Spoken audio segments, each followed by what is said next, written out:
Living in the United States of America means that you can say something completely opposed to the government, such as, "The president sucks!"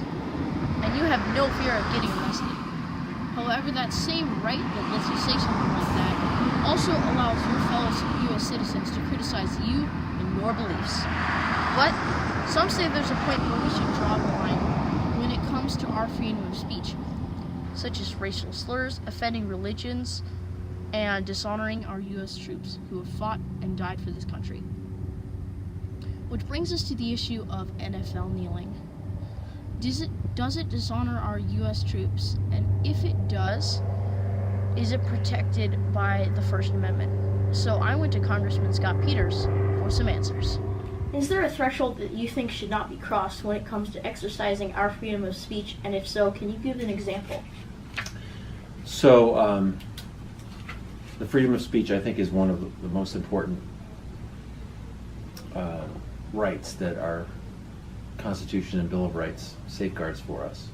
It came about as a result of skepticism of the founders about government interference with freedom. Right.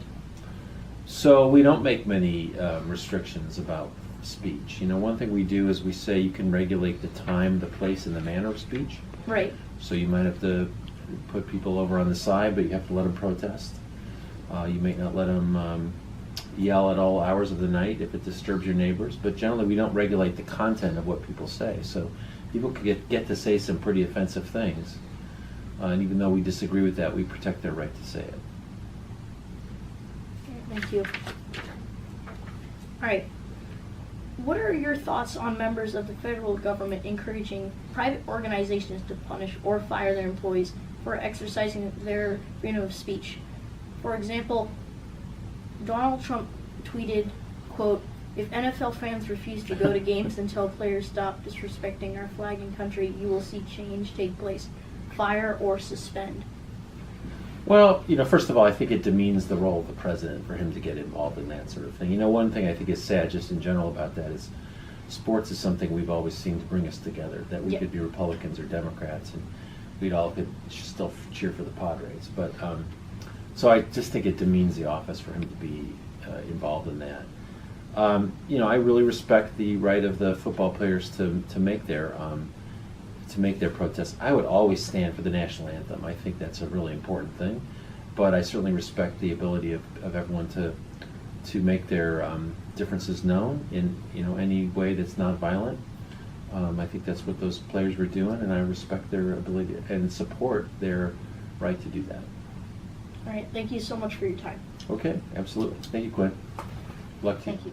According to Congressman Scott Peters, the U.S. does not restrict the content of what is said, but rather when and where it is said.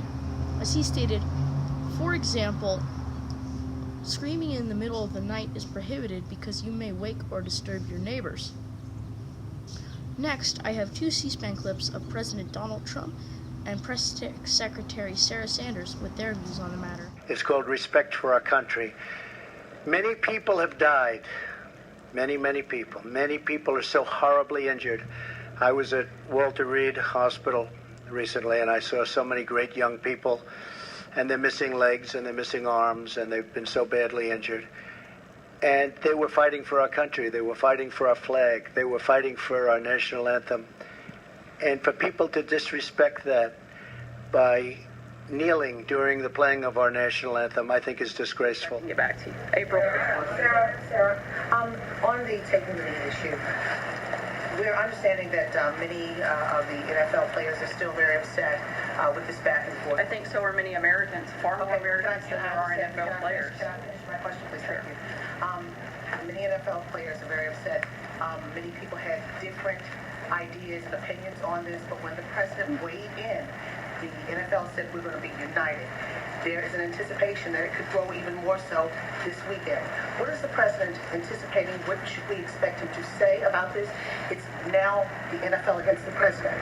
I think the president's made very clear this shouldn't be about the NFL being against the president. This should be about our country coming together to support the flag, support the national anthem. There's nothing wrong with having pride in the United States. This president's been very clear on that, and he's certainly not going to back away from it. Okay, so the NFL players, what we're hearing, it's not about not having pride. They're saying they're patriots, they love this country, but they're challenging the system, and they're looking at history, like the challenge of the system when it came to women's rights issues as well as civil rights. What does the president say when you look at history and see how people love this country but wanted to challenge the system to make it better? I think if we're going to look at history, we should look at the thousands of Americans who have given their life to protect that flag, to protect that anthem. We should be celebrating those people. I gave you a chance to answer. I'm going to finish your statement. We should be looking at every way we can to celebrate our country, bring it together, not looking at ways to divide it. The president is simply talking about what we're for, not about what we're against. And certainly this administration will always be for protection and celebration of the flag and the national anthem, and that's not going to change. Take note of what the reporter said when she talked about looking to the past of our country and how we have improved it by making changes to the system. For example, changes in civil and women's rights were only made possible by people who spoke up and challenged the system about problems they saw. By doing this, they made our country even greater.